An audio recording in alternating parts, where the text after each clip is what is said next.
오늘 이 시간 하나님께서 우리에게 주신 말씀 학개서입니다. 구약성경 학개 2장 말씀을 보시겠습니다. 구약성경 1311페이지 학개서 2장 5절부터 9절까지 말씀입니다. 자, 우리 다 찾으셨으면 함께 한 목소리로 합독하십니다. 너희가 애굽에서 나올 때에 내가 너희와 언약한 말과 나의 영이 계속하여 너희 가운데 머물러 있나니 너희는 두려워하지 말지어다. 만군의 여호와가 이같이 말하노라. 조금 있으면 내가 하늘과 땅과 바다와 육지를 진동시킬 것이요 또한 모든 나라를 진동시킬 것이며 모든 나라의 보배가 이르리니 내가 이 성전의 영광이 충만하게 하리라. 만군의 여호와의 말이니라. 은도 내 것이요 금도 내 것이라. 만군의 여호와의 말이니라. 이 성전의 나중 영광이 이전 영광보다 크리라. 만군의 여호와의 말이니라. 내가 이곳에 평강을 주리라. 만군의 여호와의 말이니라. 아멘. 포로 시대를 이제 마무리하는 시간표가 됐습니다. 그리고 이제 귀한 시대가 되어졌죠. 그때 하나님께서 학개 선지자를 통하여 이스라엘에게 훈계하시는 말씀입니다. 이 말씀을 통하여 우리가 지금 이 시간 속에서 나에게 주시는 하나님의 음성을 찾는 축복을 누리기 원하는데요. 오늘 말씀 제목은 올바른 우선순위를 가져라 라는 제목으로 함께 말씀을 나누겠습니다.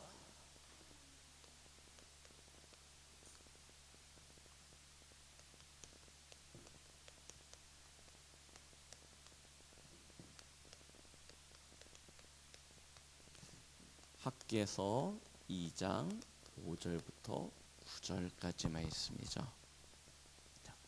우리가 올바른 우선순위를 가져라 라고 이야기하면 우선순위를 바르게 해. 뭔가 내가 이제 뭐 틀렸나 보다, 똑바로 하라나 보다 라고 이렇게 느끼실지 모르겠는데요. 그러나 중요한 것은 우리가 바르게 하자 이전에 진짜 하나님의 것이 무엇인지 찾자는 것입니다. 그래야 우리의 삶이 하나님께로 방향 맞춰지지 않겠습니까? 우리 지난주 강단 말씀을 기억하실 것입니다. 하나님이 우리를 하나님의 것을 담는 그릇으로 부르셨습니다. 어떤 것을 하나님이 우리 안에 담으셨냐? 성경을 통해서 우리는 지난번 확인하셨듯이 하나님이 우리를 귀히 쓰실 수도 있고 천히 쓰실 수도 있습니다. 왜냐하면 그릇을 만드시는 이가 하나님이시기 때문입니다. 그런데 하나님이 저와 여러분들을 이 세상에서 가장 보배로운 그릇으로 삼으셨어요. 왜냐? 우리 안에 보배 대신 예수 그리스도를 담으셨어요.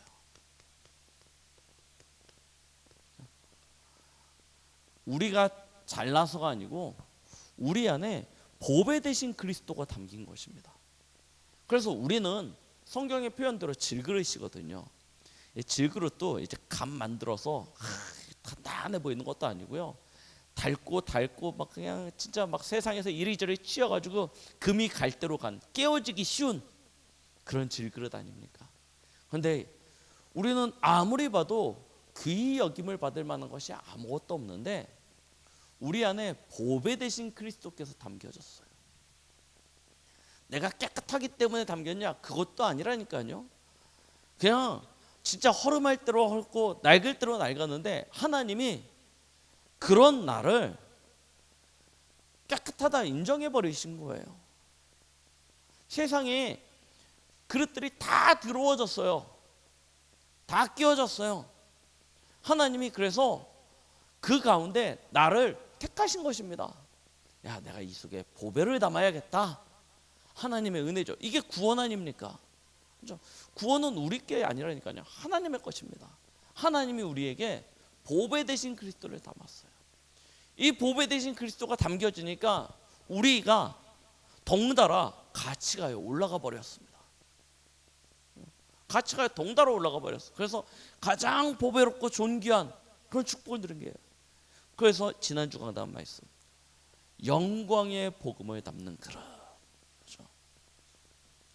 영광의 복음, 곧 예수 그리스도가 우리 안에 담겨 있지 않습니까? 그래서 우리는 어디다 놔둬도 깨어지기 쉬운데 하나님은 저와 여러분들을 시대 살리는 파수꾼으로 부르셨다라고 말씀하시는 것입니다. 시대 살리는 파수꾼의 사명을 하나님께서 우리에게 허락해 주셨어요. 이 재앙의 시대, 위기의 시대, 다른 누구도 아니고 여러분들을 하나님께서 플랫폼으로요, 하나님이 여러분들을 중심으로 인류의 역사를 움직이신다는 것을 믿으십니까? 지금도 인류의 시간표가 전도와 선교 중심으로 움직여지고 있지 않습니까? 그 역사의 중심되는 자리에 여러분들을 서게 하신 것입니다. 플랫폼 삼으신 거예요. 하나님은 이 시대를 막는, 이 시대의 재앙으로부터 세상을 경고하는, 지키는 파수망대로 하나님께서 여러분들을 축복하시는 것입니다. 무엇을 전달하냐? 하나님의 것을 세상 가운데 전달하는 안테나로요. 안테나가 무엇입니까? 받아서 전달하는 것이거든요. 그렇죠? 하나님이 하늘의 것을 우리에게 주셔서 그것을 세상에 전달하는 안테나 삼으신다는 것입니다. 자, 이 중요한 시간표 앞에서 하나님은 우리에게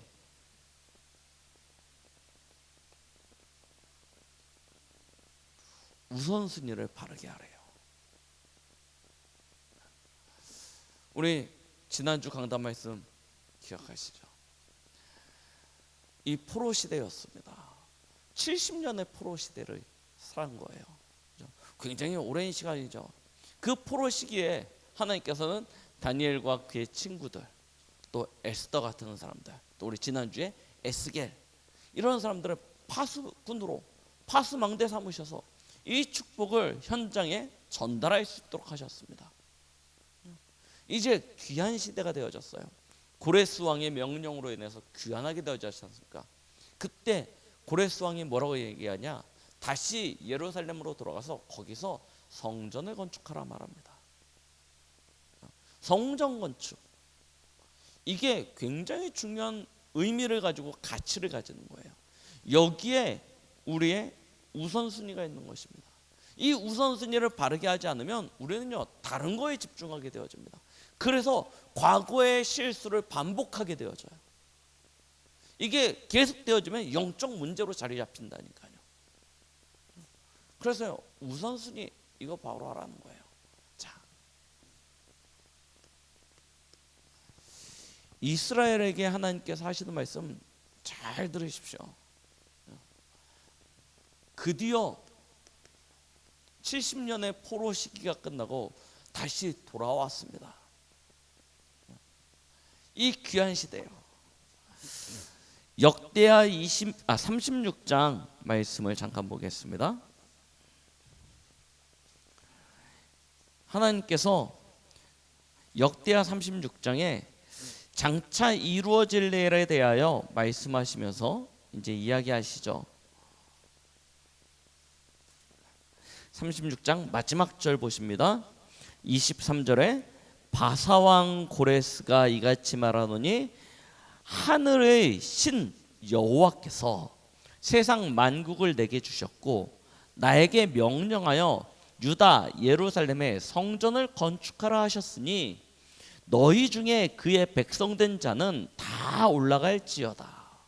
누가 하는 말이에요? 이방인의 왕인 고레스가 하는 것입니다. 그런데 뭐라고 이야기해요? 어마어마한 믿음을 고백하죠. 하늘의 신 여호와께서라는 것입니다. 만국을 내게 주셨어요. 세상을 통일하는 것이 하나님께로 왔다는 사실을 누가 알았냐? 저 이방인 고레스가 한 것입니다. 그러면서 뭐라고 이야기냐? 하나님의 명령에 예루살렘 성전 건축하라고 했으니까 그의 백성된 이스라엘 사람들은 올라가서 그 성전을 건축하라 라고 명령을 내리는 것입니다. 그러면서 하는 얘기가 너희 하나님 여호와께서 함께 하시기를 원하노라 라고 이야기해요. 그리고 나서 그 다음에 에스라 아닙니까? 에스라서 1장에 보십시오. 바사왕 고레스 원년에 여호와께서 예레미야의 입을 통하여 하신 말씀을 이루게 하시려고 바사왕 고레스의 마음을 감동시키심에 그가 온 나라에 공포도 하고 조서도 내려 이르되 바사왕 고레스는 말하노니 하늘의 하나님 여호와께서 세상 모든 나라를 내게 주셨고 나에게 명령하사 유다 예루살렘에 성전을 건축하라 하셨나니 이스라엘의 하나님은 참 신이시라. 너희 중에 그의 백성된 자는 다 유다 예루살렘으로 올라가서 이스라엘의 하나님 여호와의 성전을 건축하라. 그는 예루살렘에 계신 하나님이시니라 라고 말씀하세요. 자, 보십시오. 이 역대하를 기록한 사람과 에스라를 기록한 사람이 기록한 작자가 다릅니다. 저자가 달라요. 그런데 같은 말을 기록하고 있죠. 이게 사실이라는 이야기입니다. 반복되어져서 똑같은 이야기를 이게 역사적으로 사실이라는 것을 증명하고 있는 것이죠. 그 고레스 바사왕이죠. 바사는 이 바벨론과 페르시아를 통일한 통일 왕국의 왕이라는 것입니다. 그 왕 고레스가요,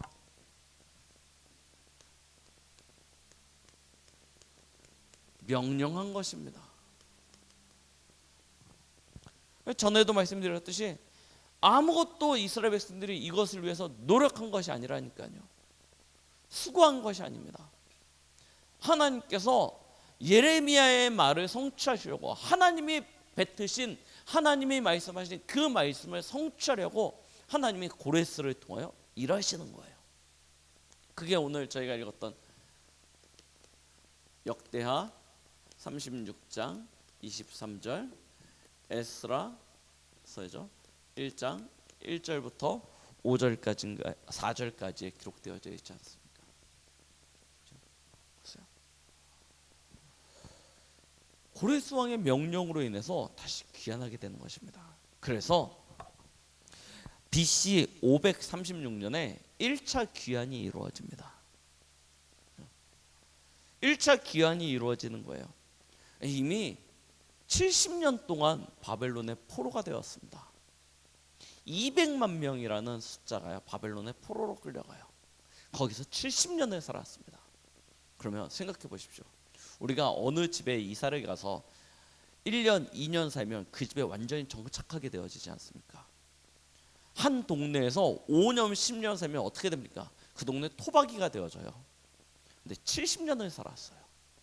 그럼 죽을 사람들은 다 죽고, 맞죠? 70년 동안 거기서 태어난 새로운, 이제 우리로 따지면 1.5세, 2세들, 네, 심지어 3세들까지 태어났을 것입니다. 이미 모든 생활 환경이 바벨론에 정착되어져 있어요. 유다 예루살렘은 이미 폐허예요. 아무것도 없습니다. 그런데 진짜 바벨론에서 본토 친척 아비집 다 버리고 예루살렘으로 가야 되는 거예요. 아무것도 없는 땅에. 어떻겠습니까? 할렐루야 기쁜 마음으로 물론 가는 사람들도 있겠죠. 우리나라도 그러잖아요. 남북 통일을 되기를 간절히 원하시는 우리 나이 드신 분들 계시죠. 그러나 우리 렘넌트들은 통일되는 거 별로 신경 안 써요. 괜히 통일되면 오히려 손해볼 것 같은 생각도 듭니다. 전혀 입장 차이가 달라요. 그러니 어떻게 됐을까요? 200만 명 중에 예루살렘으로 돌아온 인구가 얼마가 되냐면요, 10만 명이에요. 200만 명이 포로로 끌려갔는데 70년 거기 정착하고 나니까 10만 명이 돌아오게 됩니다.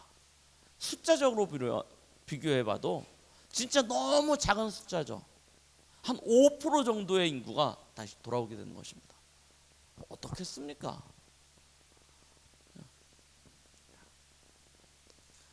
그런데요, 와서 딱 왕의 명령에서 들고 와서 보니까 또 어떤 일이 있어요?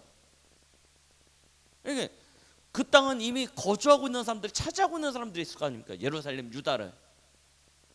그들이 왕의 명령서를 들고 왔으니까 어쩔 수 없이 내주지만 예루살렘이 재건되어졌는데 협력하겠습니까? 협력 안 해요. 그렇죠?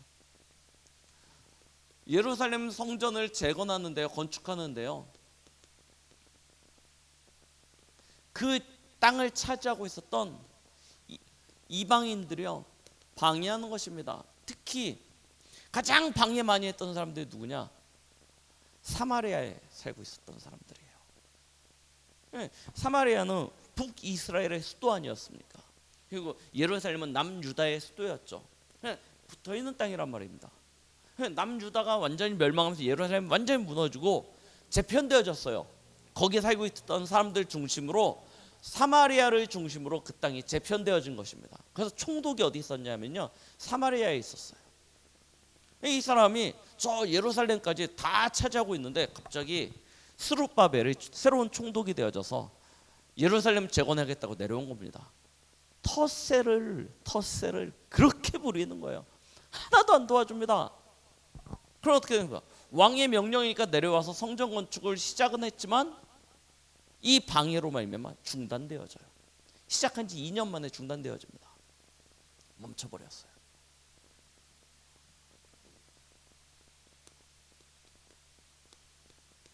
성전 건축이 멈춰집니다.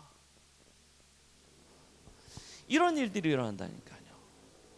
자, 그러는 사이에 이스라엘 사람들은 어떻게 했습니까?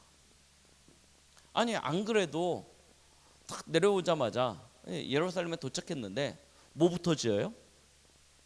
우리가 살 집부터 짓고 터를 닦고 이제 발판을 마련해야 되는데 왕이 뭐 만들려고 그래요? 성전 건축하라고 하는 것입니다. 그러니까 2년 동안 천막 비슷한 거 쳐놓고 성전 건축에 매달렸는데 뭐 주위에 있는 나라들이 계속 방해하죠. 뭐 재료 같은 것도 제대로 안 두죠. 뭐 그냥 입이 이만큼 나오죠. 안 그래도 다 그 좋은 땅 다 버리고 자기 가지고 있었던 배경 다 버리고 왔는데 뭐 그냥 뭔가 잘 풀리고 슬슬 잘 되면 좋은데 오히려 너무 힘든 거예요. 그런데 멈췄네요. 아쌉니다. 맞죠? 오히려 멈춘 게 더 좋아요. 왜 그렇죠? 내 거 챙길 수 있어요. 이제 우리 가족도 돌볼 수 있고 우리 집도 마련할 수 있고. 그래서요, 약 14년 동안 성전 건축이 멈춰져요. 그 사이에 이스라엘 백성들은 뭐 합니까? 4절 말씀을 보니까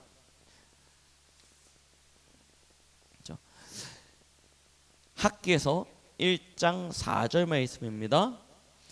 이 성전이 황폐하였거늘 너희가 이때 판벽한 집에 거주하는 것이 옳으냐라고 이야기하고 있죠.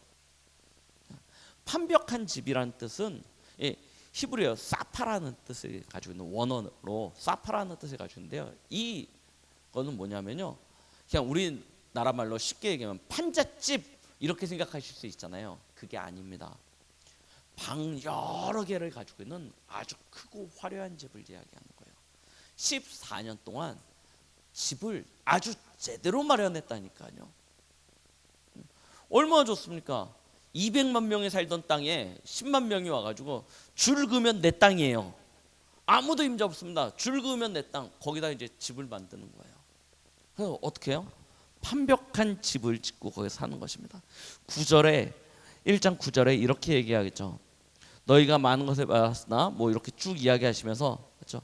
마지막에 9장 마지막에 보면요, 내 집은 황폐하였을 때 너희는 각기 자기의 집을 짓기 위하여 빨랐음이라라고 이야기하고 있습니다. 중단되어져 있는 사이에 사람들이요, 이스라엘 사람들이 전부 다 어디로 돌아가요? 과거로 돌아가요. 그렇죠? 완전히 창세기 3장, 6장, 11장 여기로 그대로 돌아가는 것입니다.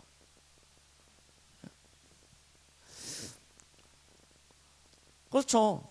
낯선 땅에 와서 수고하다가 이제 내 것 챙길 수 있는 때가 오니까요, 그때부터는 내 것 챙겨야죠. 나 중심 될 수밖에 없죠.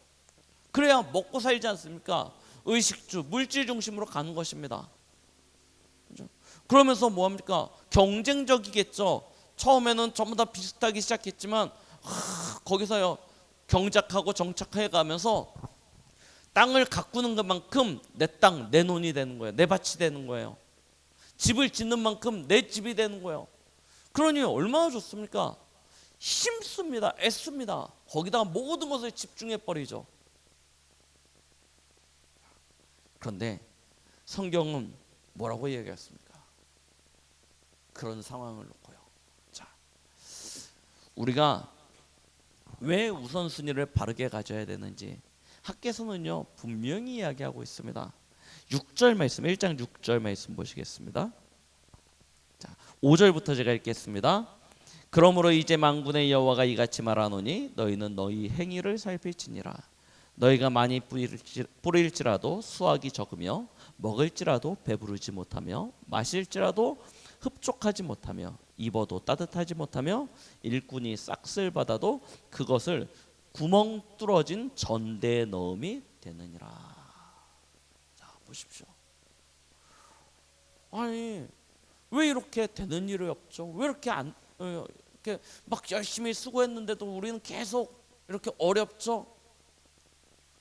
성경은 분명히 이야기하고 있죠. 이스라엘 백성들이 하나님의 전을 짓는 것을 멈추고 있는 사이에 나 중심, 자기 중심, 우리 중심으로 빠지니까 이와 같은 일이 이루어진다는 것입니다. 10절 말씀 보십시오.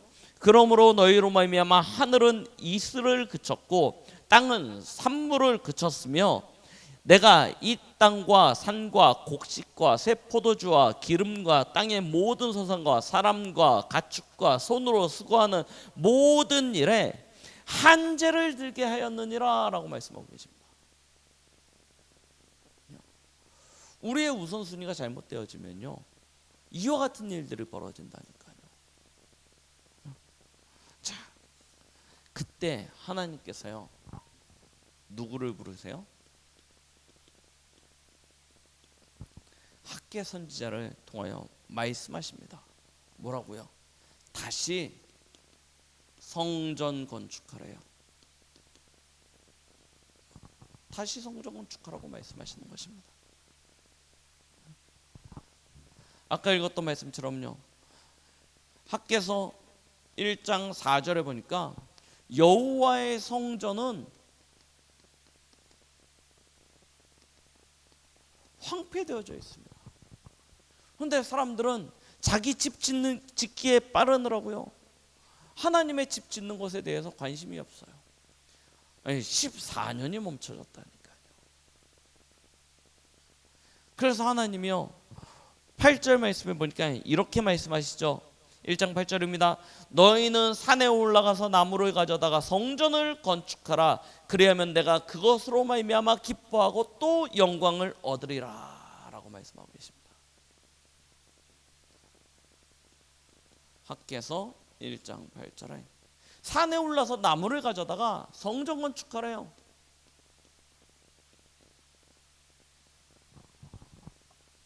그러면 그것을 통해서 하나님이 영광을 받으신대요. 학개 선지자를 통해서 주시는 말씀입니다. 스룹바벨 총독으로 부름을 받아서 그 명령서를 들고 예루살렘에 왔지만 주위에 있는 여러 총독들이 계속 방해하는, 정착하지 못하도록 방해하는 그 방해, 거기에 한계를 겪은 것입니다. 어쩔 수 없지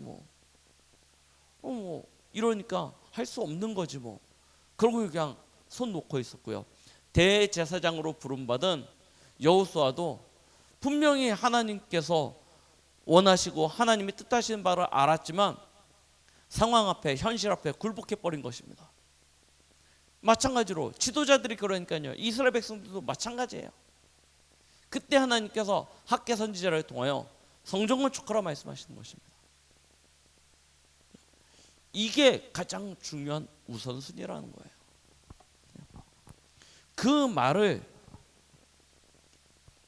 이제 받았잖아요. 14년 만에 하나님의 말씀을 그들이 다시금 받은 것입니다. 그랬더니 어떻게 됩니까? 마음에 찔리죠. 그 말씀, 이 너무나 맞는 말씀이에요. 우리가 뭐 했는지, 뭐 때문에 왔는지, 근데 지금 뭐 하고 있는지 이거 정확히 나오니까요. 마음의 찔림을 받아서요. 우리가 다시 성전 건축하자.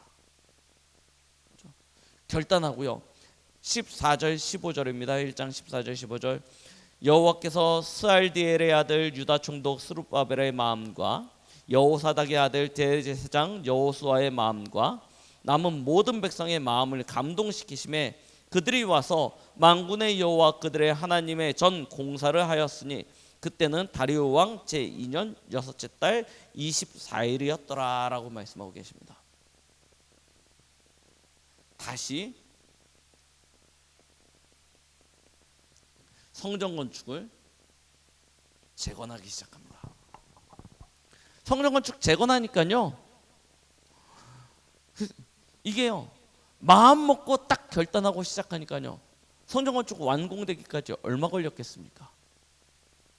다시 완공하는 데까지 2년 정도밖에 안 걸렸어요. 딱 마음 먹고 도전하니까요, 2년 만에 성전 건축 끝나버려요. 그런데 그냥 환경 때문에, 상황 때문에 어쩔 수 없으니까 하고 손 놓는 사이에 14년이 지나가 버려요. 그 14년 동안 겉으로 보기에는 뭐 넓은 집에 땅 차지하고 좋은 것 같죠. 그런데 실제로는 어떤 상황이 됐습니까? 완전히요, 구멍 뚫린 전대에다가 돈 붓는 그런 상황이 되어졌다니까요. 다 줄줄이 새나가는 거예요. 어느 날 한재가 찾아와서 다 망하는 거예요. 그래서 학개서를 읽어보면요, 굉장히 중요한 말씀을 하고 계시는 것들을 보게 되어져요. 자, 그러면 여기서 우리가 한 가지 확인해 볼 게 있습니다. 보통은 이렇게 메시지가 나오니까요, 이 메시지를 언제 하겠습니까? 성전 건축 앞두고 많이 하겠죠. 교회에서요, 여기에 집중해라, 오래 내라, 하나님께 축복하신다 라는 거 하면서 성전 건축할 때 많이 할 텐데, 왜 우리는 이 메시지를 할까요? 자,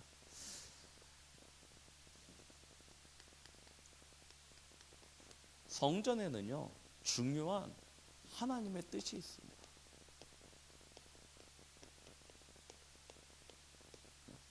성전 건축 속에는 중요한 하나님의 뜻이 있어요. 그래서 여기에다가 집중하라는 거예요. 자, 우리는 늘 성전하면 뭐만 생각하십니까? 이 외형적인 교회당, 이 건물을 제일 먼저 떠오르죠. 그런데요, 사실은 성전 회복, 성전 건축 뭘 이야기하는 겁니까? 언약이에요. 그죠? 올바른 언약 회복하라는 것입니다. 오늘 저희가 읽었던 본문이죠. 학개서 2장 5절부터 9절 말씀은 그냥 성전 건축하면 막 이런 일이 일어나는구나 라고 이야기하는 것이 아니에요. 이 학개서 2장 5절부터 9절 말씀은 무슨 이야기냐면, 이 성전을 통하여 장차 오실 메시아, 그 메시아가 오시면 일어날 일들에 대하여 말씀하고 계시는 것입니다. 뭐라고 말씀하셨습니까? 2장 6절, 만군의 여호와가 이같이 말하노라, 조금 있으면 내가 하늘과 땅과 바다와 육지를 진동시킬 것이요 또한 모든 나라를 진동시킬 것이며 모든 나라의 보배가 이르리니 내가 이 성전의 영광이 충만하게 하리라. 만군의 여호와의 말이니라. 성전 건축하면 그 성전의 여호와의 영광이 충만하다, 그런 의미도 담겨져 있지만요, 이거는요 장차 예수 그리스도께서 오실 때 일어날 일들이죠. 9절입니다. 이 성전의 나중 영광이 이전 영광보다 크리라. 만군의 여호와의 말이니라 라고 이야기하고 계십니다.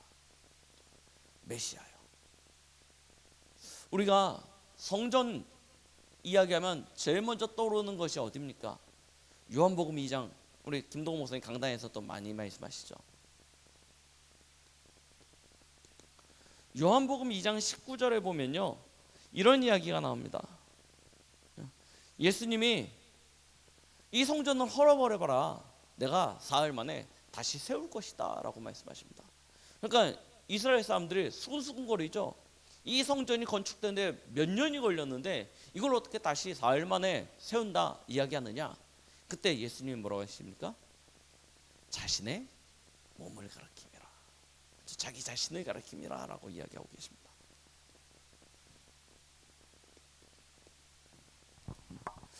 성전은요 그리스도를 상징하는 것입니다. 그리스도를 예표하는 거예요.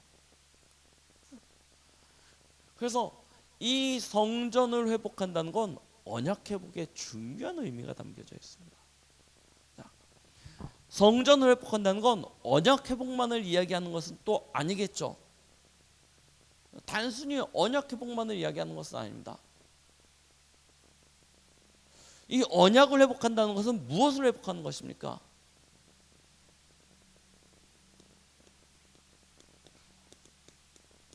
고린도전서 3장 16절. 무슨 이야기죠? 하나님이 우리 안에 함께 하시는, 여호와의 영광이 거기에 충만하겠다. 무슨 이야기입니까? 함께 하신다는 의미가 담겨져 있는 것이죠. 어떤 의미를 가지고 있습니까? 갈라디아 2장 20절. 그가 우리의 인생의 주인 되시는 의미를 가지게 되는 것입니다. 굉장히 중요한 의미가 성전 건축과 함께 이스라엘에게 주어지는 거예요. 그 이야기는 또 다시 이야기하면 무엇으로도 연결되어져 있습니까? 하나님의 보좌, 성소가 회복되어지는 길이라는 것도 우리는 알 수 있죠. 여기에 아주 중요한 의미가 담겨져 있다니까. 우리는 그냥 눈에 보이는 이 건물만 생각하는데 그렇지 않습니다. 자, 그 정도가 아니죠. 고린도전서 3장 16절 무엇입니까? 하나님이 우리 안에 성전 삼고 함께 하신다. 우리가 성소가 되었다. 그럼 사실은 교회가 누구라는 거예요? 이스라엘 백성들 한 사람 한 사람 구원받은 자. 원래 교회라는 의미가 그런 의미 가지고 있지 않습니까? 구원자들의 무리. 이게 교회죠. 에클레시아. 개인이 하나님의 축복 속에, 응답 속에 들어가는 길도 이 속에 있는 것입니다. 올바른 교회 회복은요, 하나님께서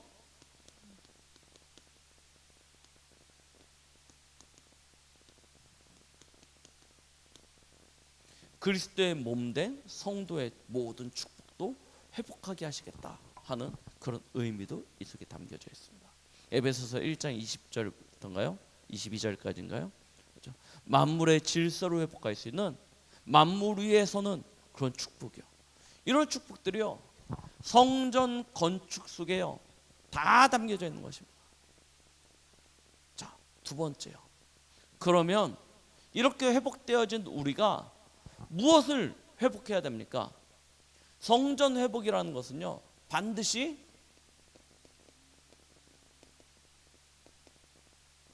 예배 회복도 같이 누리게 되는 것이죠. 오늘 저희가 읽었던 말씀 에베소서 1장 5절에 보니까요 이렇게 이야기했습니다. 너희는 너희 행위를 살필지니라 라고 이야기하고 계십니다. 너희 행위를 살피래요. 예배는 무엇이냐면 우리가 하나님 앞에 나아가서 하나님의 말씀에 비춰 나를 돌아보는 것입니다. 그렇죠? 그리고 하나님의 것에 나를 맞추는 것이죠. 자, 그래서 이야기하고 계십니다. 뭐라고 이야기하고 계십니까? 2장 3절 말씀입니다. 너희 가운데 남아있는 자 중에 이 성전의 이전 영광을 본 자가 누구냐? 이제 이것이 너희에게 어떻게 보이느냐? 라고 말씀하셔요. 이스라엘 백성들은요, 성전의 이전 영광을 보지 못했어요. 왜냐하면 이미 70년이 지나가면서요. 이전 영광을 봤던 그런 이스라엘 사람들은 다 나이가 들어서요 죽고요. 이제 새로 예루살렘에 들어와서 성전을 건축하는 사람들은 그 이전 세대의 성전이 어떤 모습인지 기억지 못합니다. 거기서 무엇을 행했는지 알지 못하는 이들이 거의 대부분이에요. 흩어져서 디아스포라, 흩어진 회당에서 간소화되어진 그런 예배를 드렸죠. 제사를 지냈죠. 진짜 올바른 예배, 올바른 제사, 이것이 뭔지 몰랐던 사람들입니다. 자, 그래서 하나님께서는요 성전 건축을 통해서 이 예배를 회복하래요. 예배 회복해야지 무엇이 회복되어집니까? 우리의 죄가 사하여지는 것입니다. 올바른 예배를 통해서 우리의 죄가 사함을 받습니다. 올바른 예배를 통해서 우리는 하나님의 은혜를 누립니다. 올바른 예배를 통해서 하나님께서 주시는 말씀 속으로 우리는 들어갈 수 있습니다. 예배 회복이요, 굉장히 중요한 의미를 가지고 있는 것이죠. 10절부터 말씀해 보면요, 올바른 예배가 회복되어질 때 하나님께서 어떤 축복을 주시는지 우리는 알 수 있습니다. 하나님께서 10절부터 19절까지 말씀을 다 읽지는 못하겠지만요, 그러나 이거 보세요. 18절입니다. 너희는 오늘 이전을 기억하라. 아홉째 달 24일 곧 여호와의 성전지대를 쌓던 날부터 기억하여 보라. 곡식 종자가 아직도 창고에 있느냐? 포도나무, 무화과나무, 석류나무, 감람나무에 열매가 맺지 못하였느냐? 그러나 오늘부터는 내가 너희에게 복을 주리라 라고 말씀하고 계십니다. 예배가 회복되어진다는 것이 얼마나 큰 축복인지 우리는 알 수 있습니다. 이스라엘 백성들이 왜 멸망했습니까? 왜 노예로 끌려갔습니까? 왜 포로가 되어졌습니까? 이미 잊어버렸어요. 그래서 하나님은요, 성전 건축을 통해서 예배 회복을 통하여 올바른 언약 회복하는 것뿐만 아니라 성도들의 삶이 하나님 앞에 설 수 있도록요, 그런 축복을 주요. 거기서 하나님이 주신 모든 축복이 우리에게 오게 되어진다니까요. 그렇죠? 자, 예배 회복입니다. 뭐 붙어 있다고요? 죄 사함입니다. 죄 사함을 받아야 하나님 앞에 나아갈 수 있는 길을 찾게 되어지죠. 예배를 통해서 무엇을 받는다고요? 하나님이 돕는, 때를 따라 주시는 그 은혜, 그 은혜의 축복 누릴 수 있게 되는 것입니다. 예배를 통해서요. 예배를 통해서 무엇을 가지게 되니까 하나님께서 이스라엘 가운데, 우리의 삶 가운데 허락하시는 하나님의 그 응답, 다 예배를 통해서. 죄사함이라는 것은 치유죠. 치유, 하나님의 은혜, 응답, 다 예배를 통해서 회복하게 되는 것입니다. 이 축복이 우리에게 주어지는 거예요. 그 중에 가장 중요한 게 무엇이냐면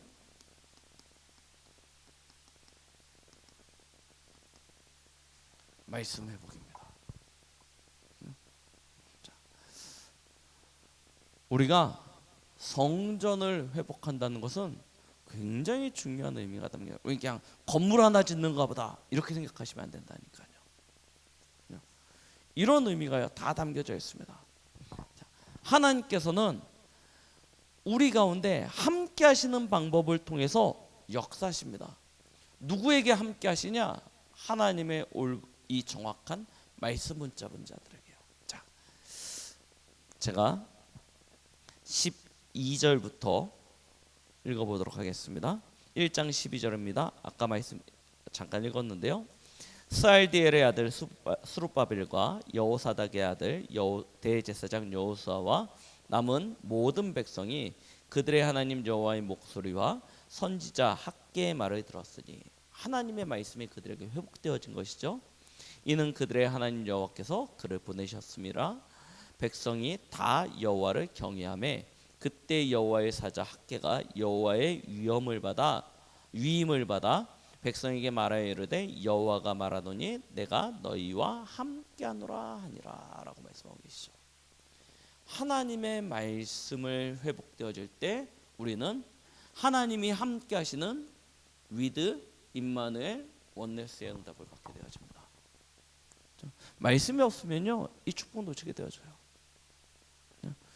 하나님이 함께 하시는 축복이요, 말씀 가진 자에게 나타나게 되는 것입니다. 그러면서 이야기하시는 것이죠. 하나님이 함께 하실 때 나타나는 축복이 14절에 보니까요, 여호와께서 스알디엘의 아들 유다 총독 스룹바벨의 마음과 여호사닥의 아들 대제사장 여호수아의 마음과 남은 모든 백성의 마음을 감동시키시매라고 이야기하시죠. 무엇이옵니까? 말씀을 들을 때 우리는 성령 충만을 받을 수 있게 되는 것입니다. 말씀을 들을 때 우리는 성령 충만을 받게 되어져요. 자, 그러니까 어떻게 되어집니까? 성령 충만을 받으니까 하나님께서 우리에게 허락하시는 그 길로 나아갈 수 있게 되어지죠. 이스라엘 백성들이 다시 성전을 재건하게 되어지는 그런 시작을 하게 되어지는 것입니다.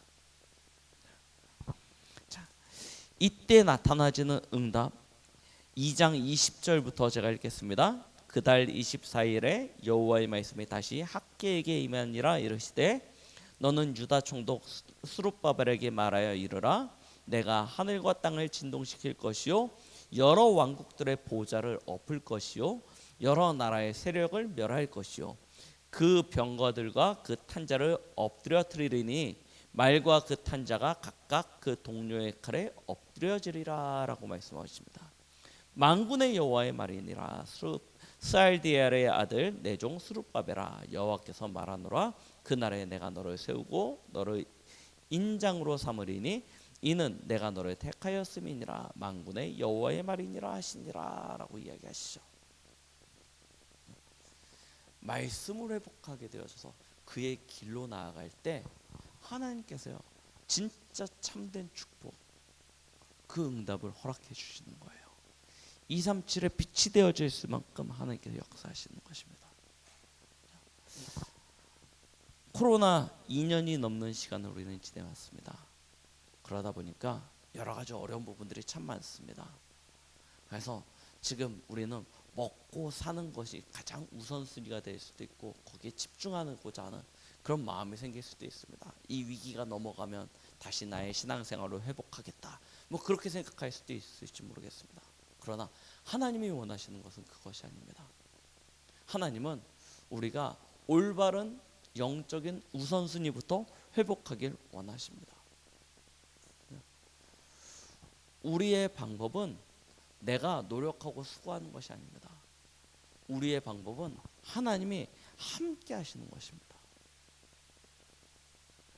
그래서 우리가 가지고 있어야 될 것은, 어제 우리 렘넌트 전도학 때 우리 렘넌트 들었는지 모르겠어요. 오직 유일성 재창조, 이걸 가지라고 했어요. 어떻게 갔습니까? 성전입니다. 그래서 신자의 삶은 항상 뭐 중심이 돼야 돼요? 교회 중심의 삶을 살아야 되는 것입니다. 교회를 회복하고 예배를 회복하고 말씀을 회복하게 되어질 때 우리는 거기서요 하나님의 것인 오직을 찾게 되어집니다. 하나님의 것인 오직을 찾게 되어지면 하나님이신 나의 것 유일성을 발견하게 되어집니다. 거기서 무엇을 이루게 됩니까? 재창조의 역사를 이룰 수 있게 되는 것입니다. 그때 하나님께서 주시는 것이 무엇이냐면 빛의 경제예요. 빛의 경제를 허락하십니다. 우리는 빛의 경제하면 예배 잘 드리면 하나님께서 갑자기 하늘에서 이렇게 돈다발 이렇게 훅 떨어져요. 1억 천금 벌 거 막 이런 생각합니다. 그게 아니라니까요.